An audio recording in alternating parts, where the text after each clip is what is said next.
నమస్తే. Welcome to political bridge. First time Gen Z social మీడియాని ఒక గుడ్ కాజ్ కోసం యూజ్ చేశారు.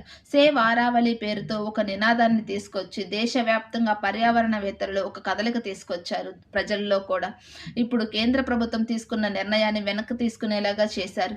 ఈ ఆరావళి పర్వతాల విషయంలో కేంద్ర ప్రభుత్వంపై ఎందుకు వ్యతిరేకత వచ్చిందంటే, ఈ ఆరావళి పర్వతాలు దాదాపుగా 250 కోట్ల సంవత్సరాల క్రితం ఏర్పడినవి. అంతేకాదు ఒక పక్క హిమాలయాలు, ఒక పక్క ఆరావళి పర్వతాలు మన దేశంలోని వాతావరణాన్ని సమతుల్యత చేయడంలో ఎంతో ఒక రక్షణ కవచంలాగా ఉపయోగపడుతుంటాయి మన భారతదేశానికి. అంతేకాదు థార్ ఎడారి నుంచి వచ్చే ఇసుక గాలులు, వేడి గాలులు మన దేశంలోకి రానివ్వకుండా చేయడంలో ఈ ఆరావళి పర్వతాలు కీలక పాత్ర పోషిస్తాయి. గుజరాత్ నుంచి ఢిల్లీ వరకు ఈ పర్వతాలు ఒక పర్వత శ్రేణిలా విస్తరించి ఉంటాయి. దాదాపుగా 700 కిలోమీటర్ల వరకు. ఈ ఆరావళి పర్వతాలలో అనేక జంతువులు, జీవరాశులు నివసిస్తూ ఉంటాయి. ఆదివాసీలు కూడా కొంతమంది ఆరావళి పర్వతాల మీదే జీవనోపాధి కొనసాగిస్తూ ఉంటారు.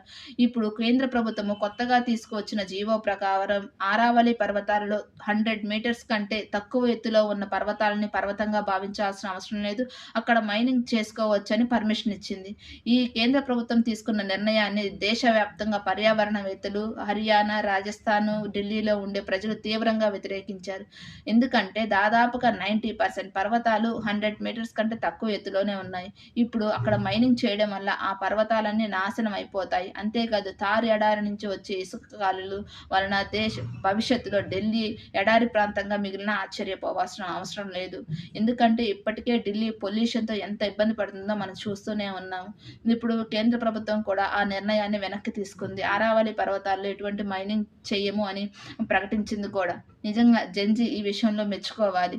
వాళ్ళు తీసుకువచ్చిన ఉద్యమం కారణంగా కేంద్ర ప్రభుత్వము ఇప్పుడు తన నిర్ణయాన్ని వెనక్కి తీసుకుంది. మీరేమంటారు? జెన్‌జీ తీసుకున్న ఈ సోషల్ మీడియాలో జెన్‌జీ చేస్తున్న ఈ ఉద్యమం గురించి కామెంట్ చేయండి.